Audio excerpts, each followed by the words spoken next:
नमस्कार, बड़ी खबर में आप सभी का स्वागत है। आपके साथ मैं हूं सूर्या बर्थवाल। झारखंड में जहां एक और पुलिस लगातार नक्सल विरोधी अभियान चला रही है, तो वहीं नक्सलियों में खात्मे में झारखंड पुलिस की कमी कहीं ना कहीं नजर आती है।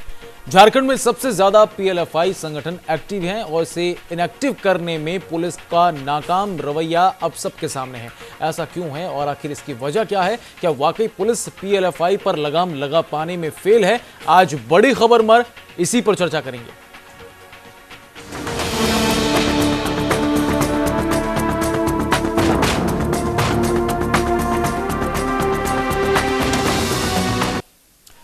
झारखंड में पीएलएफआई एक बार फिर से आक्रामक हो चुका है और झारखंड पुलिस चाहे लाख दावे कर ले, लेकिन पीएलएफआई कमजोर पड़ गया है। लेकिन हकीकत इससे बिल्कुल उलट है। आपको एक रिपोर्ट दिखाते हैं।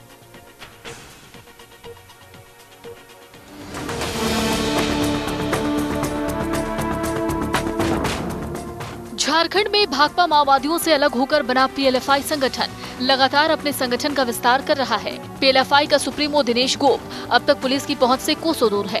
पीएलएफआई सुप्रीमो दिनेश गोप पर 25 लाख का इनाम भी घोषित है, लेकिन उसके संबंध में कोई खास जानकारी पुलिस के हाथ नहीं लगी और लगातार ये उग्रवादी संगठन बड़ी वारदातों को अंजाम देता जा रहा है। सिमडेगा में बानो थाना प्रभारी और सिपाही की पीएलएफआई उग्रवादियों द्वारा हत्या किए जाने से एक बार फिर साबित हो गया है कि पीएलएफआई आक्रामक हो गया है। वर्ष 2016 से 17 में संगठन ने 89 घटनाओं को अंजाम दिया है, जिसमें 41 लोगों को मौत के घाट उतारा गया है। पीएलएफआई उग्रवादी संगठन ने कई घटनाओं को अंजाम दिया है।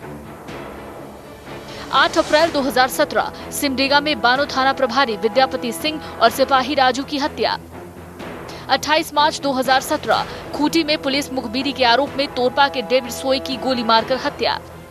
14 फरवरी 2017 नामकुम रिंग रोड सरवल गांव में एक कंपनी साइट पर गोलीबारी। 8 फरवरी 2017 कर्रा में पुलिस और पीएलएफआई उग्रवादी के बीच मुठभेड़ में एक उग्रवादी गिरफ्तार। 18 जनवरी 2017 कर्रा के बिरदा गांव में नागार्जुन कंस्ट्रक्शन कंपनी के कैंप पर हमला, कई वाहनों को आग के हवाले किया। 29 मार्च 2016 बसिया थाना क्षेत्र के खरवागढ़ पल में पुलिस को उड़ाने के लिए सिलेंडर बम लगाया, बम बरामद। 21 मार्च 2016 बानो के डुमरिया कारीकेल में पीएलएफआई और पुलिस के बीच मुठभेड़, उग्रवादी कई सामान छोड़कर भागे। 19 मार्च 2016 बसिया थाना क्षेत्र के कलिक गांव में वाहनों को रोक लूटपाट की। 19 मार्च 2016 रांची के जगन्नाथपुर थाना क्षेत्र के बिरसा चौक के पास ईंट बालू सप्लायर प्रमोद महतो की गोली मारकर हत्या। 17 मार्च 2016 गुमला के बसिया स्थित गुड़ाम मसरी बेड़ा में सड़क निर्माण कर रहे एक मुंशी और 3 मजदूर की गोली मारकर हत्या। 7 मार्च 2016 पाकी थाना क्षेत्र के बनई जंगल में पीएलएफआई और पुलिस मुठभेड़ में एरिया कमांडर की मौत। 3 मार्च 2016 तमाड़ थाना क्षेत्र के मधुकौन कंपनी कैंप में लेवी के लिए कई वाहनों को आग के हवाले किया। 28 फरवरी 2016 सिमडेगा के बासजोर थाना क्षेत्र में पीएलएफआई और पुलिस के बीच मुठभेड़। 3 फरवरी 2016 तोरपा थाना क्षेत्र के कंसू टोली में पीएलएफआई और पुलिस मुठभेड़ में एक उग्रवादी की मौत। 1 फरवरी 2016 खूंटी थाना क्षेत्र के गाड़ी गांव में पीएलएफआई और पुलिस के बीच मुठभेड़, उग्रवादी बचकर भाग निकले। 1 फरवरी 2016 कामडारा थाना क्षेत्र के रामपुर लोईकेल गांव में घर में घुसकर छात्र अभिनंदन सिंह की हत्या। 1 फरवरी 2016 बांदगांव थाना क्षेत्र के सीआरपीएफ कैंप के समीप पूर्व मुखिया की गोली मारकर हत्या। 20 जनवरी 2016 चक्रधरपुर गोयलकेरा में कंस्ट्रक्शन कंपनी के मशीनों को किया आग के हवाले। 4 जनवरी 2016 बानो महाबुआन जंगल में पीएलएफआई और पुलिस मुठभेड़ में 2 उग्रवादी मारे गए। झारखंड पुलिस की माने तो आंकड़े गलत हैं, लेकिन पुलिस ये जरूर मानती है कि इस संगठन ने हत्याओं को अंजाम दिया है, जिसको लेकर पीएलएफआई के खिलाफ अभियान चलाया जा रहा है। ऐसा है, नक्सली जो अखबार में उसका इंटरप्रेशन निकला है, वो इंटरप्रेशन सही नहीं है। ऐसा है कि पुलिस के साथ जो मुठभेड़ भी होता है वो भी इंसिडेंट होता है, उनकी गिरफ्तारी जो होती है वो भी इंसिडेंट होता है। ठीक है, तो उसको सिर्फ आंकड़ा को देखना वो उसका उचित ढंग से वो उसका उसमें ये नहीं है। झारखंड सरकार और पुलिस महकमा भले ही लगातार साल 2017 में नक्सल और उग्रवाद के सफाई की बात कर रहा है, लेकिन अब तक कोई ठोस रणनीति धरातल पर न उतरने का ये नतीजा है कि कभी आम लोग उग्रवादी घटना के शिकार हो रहे हैं, तो कभी आम लोगों की सुरक्षा में लगे हमारे वीर जवान शहीद हो रहे हैं। रांची से कमल कुमार की रिपोर्ट, न्यूज़ इंडिया। रिपोर्ट हमने आपको दिखाई और अब चर्चा की तरफ रुख करते हैं। इस वक्त हमारे संवाददाता कमल कुमार फोन लाइन पर हमारे साथ जुड़े हैं। कमल, भरोसा किस पर किया जाए, जो आंकड़े सामने हैं उन पर, या झारखंड पुलिस जिन बातों को लेकर दावा कर रही है? देखिए, जिस तरह से आंकड़े हैं वो जाहिर सी बात है कि जो आंकड़े हैं वो सही हैं और जो घटनाएं हुई हैं उसके आधार पर ये आंकड़े सामने आए हैं। और लगातार जिस तरह से पीएलएफआई आक्रामक हुआ है, पिछले दिनों जो सिमडेगा में पीएलएफआई के द्वारा कार्रवाई की गई है, जिसमें बानो थाना प्रभारी विद्यापति सिंह की मौत हुई और एक सिपाही की मौत हुई, तो उससे साफ तौर पर जाहिर हो रहा है कि कहीं ना कहीं पीएलएफआई अपने आप को फिर से मजबूत करने का प्रयास कर रहा है और उसी का ये नतीजा है जिसमें 2 लोगों की हत्याएं हुई। इससे पहले भी जो भी लगातार जो झारखंड में जो वारदातों को अंजाम दिया जा रहा है, कई वारदात हैं जिसमें पीएलएफआई का हाथ रहा है। स्प्लिंटर ग्रुप की तरह ये पीएलएफआई सामने आया था जब भाकपा माओवादी से अलग हुआ था और लगातार इसके द्वारा घटनाओं को अंजाम दिया जा रहा है अपने वर्चस्व को कायम करने के लिए। और सबसे अहम बात यह है कि पीएलएफआई का मेन मकसद रह गया है लेवी वसूल करना, और लेवी वसूल करने के लिए वो अपने संगठन का दहशत पूरे झारखंड में फैलाना चाहता है, जिसके तहत ये गोलीबारी, हत्याएं और जो भी कंस्ट्रक्शन कंपनी है उनके मशीनों को आग के हवाले करता आ रहा है। और लगातार इसके द्वारा बड़े वारदातों को अंजाम दिया गया है। भले ही झारखंड पुलिस की तरफ से ये ना माना जाए, लेकिन साफ तौर पे जाहिर है कि पीएलएफआई फिर से एक्टिव हो गया है और लगातार वारदातों को अंजाम दे रहा है, जिसका ये नतीजा सिमडेगा में जो परिणाम आया है वो भी ताजा नतीजा ये देखा जा सकता है। जी कमल, इन तमाम आंकड़ों की अगर बात की जाती है, इन तमाम नतीजों की अगर बात की जाती है, तो स्थितियां अगर बिल्कुल उलट हैं, तो ऐसे में झारखंड पुलिस के उस दावे का क्या है जहां ये कहा जाता है कि पीएलएफआई को लेकर नकेल कसी जा रही है, पीएलएफआई अब एक्टिव नहीं रहा?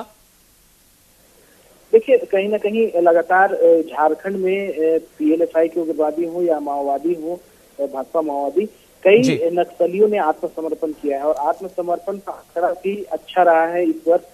और इस वजह से ही पुलिस के द्वारा ये कहा जा रहा है कि जो भी पीएलएफआई का संगठन है उसका खात्मा हो गया है। और एक अहम बात यह है कि पीएलएफआई संगठन जो है एक तरह से आपराधिक संगठन के रूप में सामने आया था, लेकिन जिस तरह से पीएलएफआई हथियारों का इस्तेमाल कर रहा है, AK-47 का इस्तेमाल किया गया था विद्यापति सिंह को जो गोली लगी थी उसमें, तो उससे साफ तौर पर जाहिर हो रहा है कि पीएलएफआई अब एक बड़े उग्रवादी संगठन के रूप में सामने आ गया है और लगातार उसके द्वारा वारदातों को अंजाम दिया जा रहा है। झारखंड पुलिस की तरफ से अभियान भी लगातार चलाया जा रहा है, समीक्षा बैठक भी की जा रही है और रणनीति भी तैयार की जा रही है उनके खिलाफ अभियान को तेज करने की। लेकिन फिर भी जिस तरह से इस पीएलएफआई संगठन ने वारदातों को अंजाम देना शुरू किया है, फिर से ये लग रहा है कि वो फिर से एक बार एक्टिव हो गया है और लगातार इसके द्वारा गोलीबारी की जा रही है झारखंड के कई गांव। बिल्कुल। कमल, हमारे साथ बने इस वक्त 2 खास मेहमान इस वक्त इस चर्चा में हमारे साथ शामिल हुए हैं। RN सिंह साहब हैं, रिटायर्ड डीएसपी हैं, और साथ साथ दीनदयाल वर्णवाल हैं, झारखंड बीजेपी के प्रवक्ता। आप दोनों ही खास मेहमानों का स्वागत है न्यूज इंडिया पर। RN सिंह साहब, मैं आपसे ही सवाल पूछकर चर्चा को आगे बढ़ाना चाहूंगा। स्थितियां पीएलएफआई को लेकर झारखंड में कैसी हैं? आपने खुद इन हालातों से आप रूबरू हुए हैं, जरा आपसे समझना चाहेंगे कि पीएलएफआई किस तरह से सक्रिय होता है, किस तरीके से उस पर कार्रवाई की जाती है, पुलिस का कार्रवाई, और जो आंकड़े अब तक हमारे सामने हैं, इन दोनों के बीच में फर्क क्यों है? देखिए, अभी तो वर्तमान में तो पीएलएफआई की सक्रियता थोड़ी बढ़ी है जी, और दूसरे संगठनों में कुछ कमी आई है और आत्मसमर्पण की भी ये सिलसिला चालू हुआ है और बहुत सारे जो मजबूत धारा के लोग थे उन्होंने वैचारिक परिवर्तन किया है, आत्मसमर्पण किया है जी। तो दूसरे क्षेत्रों में इसका अच्छा परिणाम देखने को मिल रहा है जी। लेकिन अभी जो वर्तमान जो घटना काफी हम लोगों को चिंता पैदा करने वाली है कि अफसर इंचार्ज की वो जो हत्या हो गई जी। और जो पीएलएफआई है, तो ये सैद्धांतिक संगठन तो है नहीं, ये पूरी तरह से संगठित आपराधिक गिरोह हो गया है जी।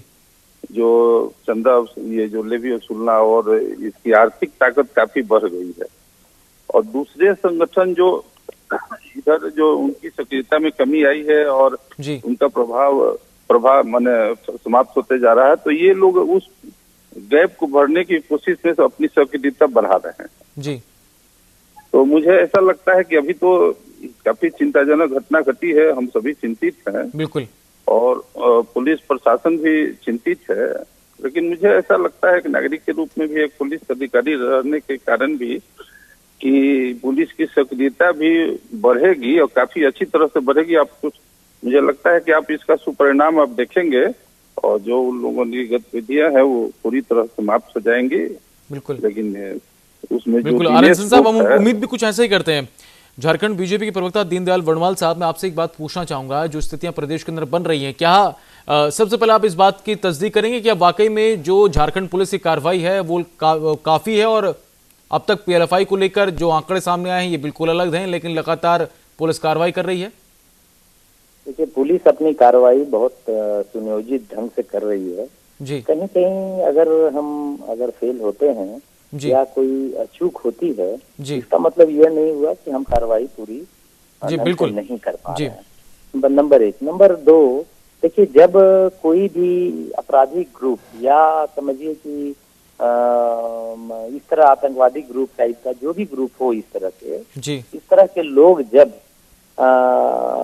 ज्यादा सक्रिय हो जाएं, तो दूसरे तरीके से भी आप देख सकते हैं कि जरूर पुलिस का दबाव इतना बढ़ गया ताकि वो लोग वो जो अपराधी ग्रुप है वो कहीं न कहीं भयाक्रांत है और कहीं न कहीं भयभीत है, जिसके कारण आक्रामक हो रहे हैं। जब भी कोई चारों तरफ से घेराता है तो आक्रामकता उसकी बढ़ भी जाती है। कभी कभी ऐसे भी देखने को मौका मिला है। इसीलिए मैं तो हम तो इतना ही कहेंगे कि हमारा जो पुलिस प्रशासन है, खास करके रघुवर दास जी के नेतृत्व में जो पुलिस प्रशासन चल रही है वो पूरी तरह से सक्षम है, और जो डीजीपी हमारे पांडे जी हैं उनके नेतृत्व में जो भी पुलिस की कार्रवाई चल रही है पूरा सक्षम है। और जो भी अभी वारदात हुई उस दुखद है, लेकिन इसका बदला हम बदला नहीं सोचिए, बोलिए, अगर बोला जाए तो इसकी जो भी उन्होंने दुख दिया है, तकलीफ दी है, उसका जरूर उसको खामियाजा भुगतना बिल्कुल पड़ेगा। दीनदयाल वर्णवाल जी साहब, जो कुछ झारखंड पुलिस का कदम उठाए जा रहे हैं वो वाकई में सराहनीय हैं, लेकिन अगर बीते 3 महीनों के आंकड़ों पर नजर डालें जो कि पीएलएफआई की वारदातों के सबूत के तौर पर अगर समझे जाएं, तो सक्रिय अलग अलग इलाकों में किसी तरीके से पीएलएफआई हुआ है? इस बात को क्या नकारा जा सकता है? नहीं, देखिए, सक्रियता मैंने वही कहा ना जी, जब कोई भी गिरोह को, किसी को भी, आप ऐसे भी आप सोचिए ना, एक बिल्ली को भी अगर आप रूम में बंद करके जब मारेंगे ना तो वो आक्रामक हो जाएगा। तो कहीं न कहीं यह भी दर्शाता है कि हमारा जो पुलिस प्रशासन इतना आक्रामक हुआ बीच में, ठीक है ना, जिसके कारण वो लोग भयभीत हुए और आक्रामकता बढ़ गई पुलिस के प्रति उनकी। लेकिन इससे ये पीएलएफआई ग्रुप या जो भी इस तरह के ग्रुप हैं, इससे ये मत सोचें कि भाई हमने जंग जीत लिया है। ठीक है, हमारे कुछ जवानों या कुछ लोगों को उन्होंने अगर निसंग हत्या की है तो इसका खामियाजा उनको भुगतना पड़ेगा। और मुझे ऐसा लगता है, बिल्कुल दीनदयाल जी, इस वक्त हमारे साथ एक और खास मेहमान इस वक्त चर्चा में शामिल हुए हैं। झारखंड कांग्रेस के प्रवक्ता राजेश गुप्ता साहब इस वक्त हमारे साथ जुड़े हैं। राकेश गुप्ता जी, आपका स्वागत है न्यूज इंडिया पर। धन्यवाद। राजेश जी, बीते कुछ महीनों में जो पीएलएफआई की वारदातें सामने आई, जो आंकड़े कहते हैं वो कहते हैं कि अब सक्रिय ज्यादा हो रहा है पीएलएफआई। ये रिपोर्ट है वो आंकड़ों पर आधारित जो कहती है कि अलग अलग इलाकों में सक्रियता वारदातों के तौर पर पीएलएफआई की सामने आ रही है। एक तरफ झारखंड पुलिस का यह दावा कि पीएलएफआई को उसकी सक्रियता को कम करने के लिए झारखंड पुलिस ने बड़े कदम उठाए हैं और अब पीएलएफआई ज्यादा सक्रिय नहीं है। दोनों विरोधाभासी आंकड़ों और बयानों के बीच में स्थितियां क्यों उलट नजर आ रही हैं? आपका पक्ष हम जानना चाहेंगे। देखिए, सबसे पहले तो सरकार में जो सरकार है जी, जो सरकार चल रही है और जिनकी शासन सत्ता में पूरे पुलिस महकमा पूरे राज्य की जो कार्य कर रही है वो बिल्कुल फेल है, और प्रशासनिक अधिकारियों का भय उग्रवादियों पे बिल्कुल नहीं है और अपराधियों पर भी नहीं है। अभी दीनदयाल जी की बातें मैं सुन रहा था, इनको उग्रवादी और आतंकवादी दोनों में डिफरेंसेस नहीं पता है, और क्रिमिनल, ये तीनों में डिफरेंसेस नहीं पता है। कभी आतंकवादी बोल रहे हैं, कभी क्रिमिनल बोल रहे हैं, कभी उग्रवादी बोल रहे हैं। तो इनको ये क्लियर करना चाहिए। सरकार पूरी तरीका से प्रशासन पे इस तरह से पूरी तरीका से सरकार फेल है, और जिसका परिणाम अभी सिमडेगा में आपने देखा होगा कि पीएलएफआई के लोगों ने किस प्रकार एक एएसआई को और उसके जो सहयोगी सिपाही थे उनको किस प्रकार धोखा से मारा। ऐसी घटना पूरे राज्य में चल रही है। आप देखेंगे पिछले दिनों धनबाद में एक डिप्टी मेयर जनप्रतिनिधि को मार दिया गया। रांची राजधानी होती है झारखंड में, बैंक से वहां दिन दहाड़े 12 बजे दिन में डकैती हो जा रही है। ये अपराधी कर रहे हैं, उग्रवादी उधर कर रहे हैं, तो ये सरकार है कहाँ? इनका नियंत्रण तो कहीं पर है नहीं, ना ही उग्रवादियों पे है ना ही अपराधियों पे है। तो पूरी तरीका से इनका नियंत्रण फेल हो चुका है। राज्य के लोग भय की स्थिति में जी रहे हैं। यहाँ पर जितनी बातें अभी दीनदयाल जी बोल रहे थे, उनको ये सहमति लेना चाहिए कि जो घट रही है घटना इनके कार्यकाल में, वो कहीं ना कहीं इनकी जो नीति रही है राज्य सरकार की, आपने देखा होगा बंगाल की जो नीतियां हैं, वहां पर अगर उग्रवादी सरेंडर करते हैं तो तुरंत उनको जो भी उनके सरकार के द्वारा तय सीमा रहती है या पैसा रहती है, उनको तुरंत वहां दे करके आम जीवन जीने के लिए छोड़ दिया जाता है। हमारे यहाँ सरकार की नीतियां ये है कि उनको एक ओपन जेल में रखा जाएगा। तो ऐसा भी हमको लगता है कि इनकी नीतियां जो है वो बिल्कुल फेल है, जिस कारण उग्रवादियों का नियंत्रण इनसे निकल चुका है। अभी पिछले 2 दिनों से लगातार एक नकुल यादव उग्रवादी हैं, उनका आए दिन आ रहा है अखबार में, मगर वो सरेंडर हुए हैं या नहीं हुए हैं, मगर सरकार उसको अपना पक्ष रखने में, जो यहाँ के डीजीपी है पांडे साहब, वो भी रखने में असमर्थ है। अगर 50,000 का इनामी पकड़ा जाता है तो उसको प्रेस के सामने उसको ट्रायल करा करके उनका फोटो छपवाया जाता है। जो पिछले 2-3 दिनों से लगातार नकुल यादव और फल्ला का आ रहा है, तो उसमें तो कहीं इनका कुछ है ही नहीं। तो झूठी न्यूज और झूठे कार्य पे भारतीय जनता पार्टी के लोग और ये सरकार अधिक विश्वास करती है, जिसका खामियाजा यहाँ की राज्य की जनता पीएलएफआई के उग्रवाद से परेशान है। आपने देखा, मैंने एग्जाम्पल दिया, खूंटी में हो गई है, सिमडेगा में हो गई है, ऐसा पूरे राज्य में ऐसी घटनाएं घट रही है और इनका नियंत्रण बिल्कुल नहीं के बराबर है, नहीं है, बिल्कुल फेल है ये सरकार। जी, दीनदयाल वर्णवाल साहब, आपका जवाब जानने की हम उम्मीद करते हैं कि जो आरोप यहाँ राजेश गुप्ता साहब लगा रहे हैं, क्या वाकई में ऐसी स्थितियां हैं? दरअसल हम भी उन आंकड़ों पर भरोसा कर रहे हैं जो लगातार सामने आ रहे हैं बीते 3 महीनों के। देखिए, मैं तो इतना ही कहना चाहता हूँ कि जो भी राजेश जी ने अभी कहा है ना, वो बिल्कुल गलत है। और इनके पास अब और फेल फेल फेल बोलने के अलावा इनके पास कोई वर्ड्स नहीं है। 60 साल में इन्होंने देश को क्या दिया, और ये इनको भी पता है और सबको पता है। जब भी मौका आया झारखंड में सरकार बनाने की, तो मधु कोड़ा जैसे लोगों को इन्होंने सरकार बनाई, जो सारे लोग आज जेल में हैं, और ये नीतियां, दूसरे की नीतियां को गिनती गिनाने में लगे हुए हैं। इसलिए मैं इस पर कुछ टिप्पणी नहीं करना चाहता हूँ, क्योंकि यह मैटर राज्य का है, राज्य के विकास का है, और साथ ही साथ राज्य का जो पुलिस है, पुलिस महकमा है, इस तरह से बोलकर आप किसी पूरे पुलिस प्रशासन को कटघरे में खड़ा करना एक राजनीतिक पार्टी को शोभा नहीं देता। इसलिए मैं इस पर सिर्फ इतना ही कहना चाहता हूं कि चूंकि वो विपक्ष में है और उनका यही सिर्फ रह गया है कि हम किसी तरह क्रिटिसाइज करें, तो क्रिटिसाइज। लेकिन दीनदयाल जी, जो आंकड़े अब तक सामने आई हैं, जो मुठभेड़ें सामने आई हैं, जो आंकड़े वारदातों के सामने आ रहे हैं, क्या उन पर भी सवाल ना पूछा जाए? वही मैंने अभी कहा। अभी आप देखिए, उन्होंने धनबाद की चर्चा की। धनबाद के पोजीशन क्या है, ये अभी आप मीडिया वाले हैं, आपको भी पता है कि इवन यहाँ तक कि हमारे अगर विधायक पे अगर बातें आई तो उनकी गिरफ्तारी तक करवा दिया गया है ना। बातें देखिए, अब उसकी सच्चाई जो भी हो, कोर्ट करेगा फैसला, लेकिन यह कटघरे में खड़ा करना पुलिस प्रशासन को वो ठीक नहीं है। आखिर हम लोग जितने भी 3.25 करोड़ लोग हैं, पुलिस प्रशासन के ईमानदार प्रयास और समझिए उनके एक तरह से रात दिन सवेरे शाम 24 घंटा हम लोग को कहीं न कहीं प्रोटेक्ट करते हैं। इसलिए उन पर इस तरह का लांछन लगाना कांग्रेस को शोभा नहीं देता है। बिल्कुल दीनदयाल जी, एक खास मेहमान चर्चा में हमारे साथ इस वक्त शामिल हुए हैं पूर्व आईपीएस अरुण उरांव साहब इस वक्त हमारे साथ जुड़े हैं। अरुण उरांव जी, आपका स्वागत है। सूबे के अंदर, झारखंड के अंदर पीएलएफआई की गतिविधियां अब सक्रिय हो रही हैं। अलग अलग इलाकों से आने वाली वारदातें इस बात की तस्दीक कर रहे हैं और सोचने पर मजबूर होना पड़ रहा है कि झारखंड पुलिस की कार्रवाई कहीं ना कहीं कमजोर कहीं पड़ रही है। आप क्या कहेंगे इस पर? देखिए सूर्या जी, थोड़ा सा पीछे जाना जरूरी है। जी बिल्कुल। जब माओइस्ट का प्रभाव झारखंड में कम होना शुरू हुआ जी, तो जो स्पेस खाली हुआ उस जगह को पीएलएफआई के अलावा और सब संगठनों ने लेना शुरू किया। बिल्कुल। और पीएलएफआई की ताकत पिछले कुछ वर्षों में बहुत ज्यादा बढ़ी। जी। ये स्ट्रेटजी की चूक हम लोग माने इसको या जो भी आप समझें, जी। पीएलएफआई को पूरा मौका दिया गया बढ़ने का, अपनी ताकत को बढ़ाने का, अपना कार्डर स्ट्रेंथ को बढ़ाने का, अपना वेपनरी को बढ़ाने का। जी। पुलिस ये कहती रही कि हम पहले एमसीसी से लड़ेंगे और उनको खात्मा करेंगे, उसके बाद पीएलएफआई जैसे छोटे संगठनों को फिर हम लोग देखेंगे। मेरे ख्याल से बहुत बड़ी चूक थी। और ये जो इनको वक्त मिला करीबन 2 साल का, इसमें अपने आप को इन्होंने खूंटी जिले, सिमडेगा और गुमला में अच्छी तरह से स्थापित कर लिया। जी। जब एमसीसी को थोड़ा सा कमजोर पाया प्रशासन ने, पुलिस प्रशासन ने, तब इन्होंने रियलाइज किया कि भाई अब तो एक और राक्षस खड़ा हो गया है। तब ये पीएलएफआई की तरफ इन्होंने डायरेक्शन अपना किया और फिर ऑपरेशन शुरू किया।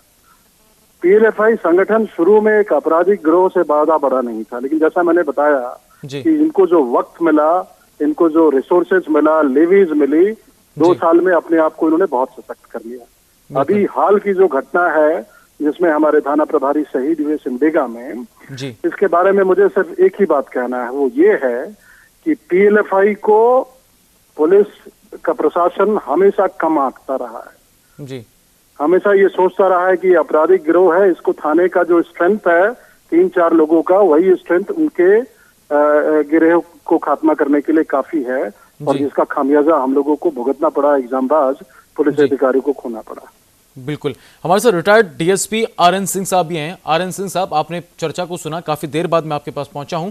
जो बातें अरुण उरांव साहब कह रहे हैं, क्या वाकई में पीएलएफआई की ताकत को आंकने में कम झारखंड पुलिस चूका है? देखिए, शुरू में तो उरांव जी जो पुलिस में रहे हैं उनको भी पूरी जानकारी है जी। और राजेश जी जो बोल रहे थे, ये सब लोग की अपनी अपनी सीमाएं हैं, अपनी अपनी सोच है, लेकिन सबकी प्रतिबद्धता होनी चाहिए कि इन समस्याओं का समाधान हो। जी। ये लाइफ तो शुरू में निश्चित रूप से कमजोर था, लेकिन जो ध्यान पहले जाना चाहिए था उसमें कमी रही है। जी। लेकिन वर्तमान में ऐसी स्थिति नहीं है। वर्तमान में जो नेतृत्व है वो काफी सजग है और चाहती है कि बड़ी ईमानदारी से इसमें काम करना। और ये कि चिंताजनक घटना बीच में घट गई है, इसलिए थोड़ा हम लोग की आभा में कमी आई है। जी। लेकिन मुझे ऐसा लगता है कि आने वाले समय में आप देखेंगे जो पुलिस की सक्रियता इस दिशा में बढ़ेगी, जिससे माओवादियों पर असर पड़ा है, इस पर भी इसका सुपरिणाम देखने को मिलेगा। हम लोगों को आशावादी होना चाहिए और किसी पर आरोप लगाने से समस्या का समाधान नहीं होने वाला है। बिल्कुल। ये गंभीर समस्या है, इसमें सभी राजनीतिक दल के लोगों को, सामाजिक कार्यकर्ताओं को, गांव समाज में जो लोग रह रहे हैं उनको राजनीतिक प्रतिबद्धता से ऊपर उठकर समस्या के समाधान की ओर सोचना चाहिए और प्रशासन को सहयोग करना चाहिए। जी बिल्कुल। राजेश गुप्ता साहब, जो स्थितियां हैं वहां राजनीतिक दलों से, तमाम लोगों से और सभी सामाजिक कर्ताओं से लेकर पुलिस प्रशासन से एक बड़ी उम्मीद होती है, क्योंकि वजह ये है कि, बल्कि मकसद एक साफ है कि अब पीएलएफआई को रोकना है। आप क्या कहना चाहेंगे राजेश गुप्ता जी? स्थितियां दोनों तरफ से स्थितियां साफ हैं कि अब पीएलएफआई की सक्रियता बढ़ी है, कहीं ना कहीं प्रशासन से चूक भी है और पुलिस प्रशासन की कार्रवाई कहीं ना कहीं कमजोर है। वो इसलिए ये सवाल पूछा जा रहा है क्योंकि आंकड़े कुछ और बयां कर रहे हैं। नहीं, आंकड़े आपके पास भी है, मैं जो बता रहा हूँ यहाँ की नीतियाँ। बिल्कुल। यहाँ की नीति अभी आए दिन मैं दोहरा रहा हूँ, फिर इस पर तो जवाब नहीं दिए हैं उनके जो प्रवक्ता है भारतीय जनता पार्टी के जी, कि दिनों से यहाँ नकुल यादव का छप रहा जी, वो है कहाँ? वो सरेंडर कर गए तो सामने तो लाना चाहिए, मीडिया के सामने। बिल्कुल। वो है कहाँ? तो ये पीठ थपथपाने में माहिर सरकार जो है, ये लाइन पर खड़े होकर के एक दूसरे के अपने लोगों का पीठ थपथपाते हैं। अगर इनको सही राह नहीं दिखाया जाएगा, विपक्ष अपना रोल प्ले नहीं करेंगे, तो आप बताइए कि शासक तो तानाशाह हो जाएगा। इनके हाथ से, इनके नियंत्रण से अपराधी और उग्रवादी बिल्कुल बाहर हैं और बेखौफ वो लोग पूरे राज्य से घटना को अंजाम दे रहे हैं। और उस अंजाम से मरमाहत मैं भी दुखी हूँ, जिसके परिवार के एएसआई मर गए और सिपाही मर गए, मैं भी उनके प्रति अपनी श्रद्धा रखता हूँ, सुमन अर्पित करता हूँ। मगर अगर सरकार को इस प्रकार की राह नहीं दिखाई जाएगी, जो उनकी गलतियां हैं, मैंने बताया इनकी नीतियां गलत है। बिल्कुल। इनकी नीतियां दीनदयाल जी, जो बातें यहाँ राजेश गुप्ता साहब कह रहे हैं, चाहेंगे कि उनका स्पष्ट अगर जवाब मिल जाए, ताकि दर्शकों को स्पष्ट हो जाए कि सरकार की नीति बिल्कुल साफ है। देखिए, इस मामले में सरकार की स्पष्ट नीति है कि किसी भी तरह का, चाहे वो उग्रवादी संगठन हो, चाहे इस तरह का कोई भी संगठन हो, किसी को भी बढ़ने नहीं दिया जाएगा। और जो भी घटना घटी है दुखद है और उस पर सरकार संज्ञान ले रही है। और उसका जो मैंने पहले भी कहा है कि उसकी जवाब और उसके जो खात्मा की ओर पुलिस प्रशासन और सरकार लगी हुई है। और इसके लिए मैं सभी जनता से अनुरोध करता हूं या उनको आश्वासन भी देना चाहता हूं, उनको भयभीत होने की आवश्यकता नहीं है। कांग्रेस पार्टी भयभीत करना चाहती है राज्य को, ये उनकी अपनी नीति हो सकती है, लेकिन मैं भाजपा की तरफ से इतना ही कहना चाहता हूं कि भाजपा बहुत स्पष्ट नीति वाली है, पार्टी है। और यहाँ पे पूरी तरह से पुलिस प्रशासन भी लगी हुई है। बिल्कुल, हम उम्मीद भी करते हैं दीनदयाल वर्णवाल साहब की पुलिस पूरी तरीके से कार्रवाई करे, ताकि पीएलएफआई जो सिर उठाता नजर आ रहा है, ऐसी वारदातों के आंकड़ों में अब इजाफा ना हो। दीनदयाल वर्णवाल साहब, आपने वक्त दिया, चर्चा में शामिल हुआ, आपका बहुत बहुत शुक्रिया। राजेश गुप्ता साहब, वक्त देने के लिए और चर्चा में शामिल होने के लिए आपका भी बहुत बहुत शुक्रिया। रिटायर्ड डीएसपी आरएन सिंह साहब हमारे साथ फोन लाइन पर है। आरएन सिंह साहब, आपका भी बहुत बहुत शुक्रिया चर्चा में शामिल होने का। और अरुण उरांव साहब, आपने अपने बातें अनुभव रखी, आपका भी बहुत बहुत शुक्रिया इस चर्चा में शामिल होने के लिए। हमारे संवाददाता कमल हमारे साथ रांची से बने रहे। कमल, आपका भी शुक्रिया इस चर्चा में शामिल होने के लिए।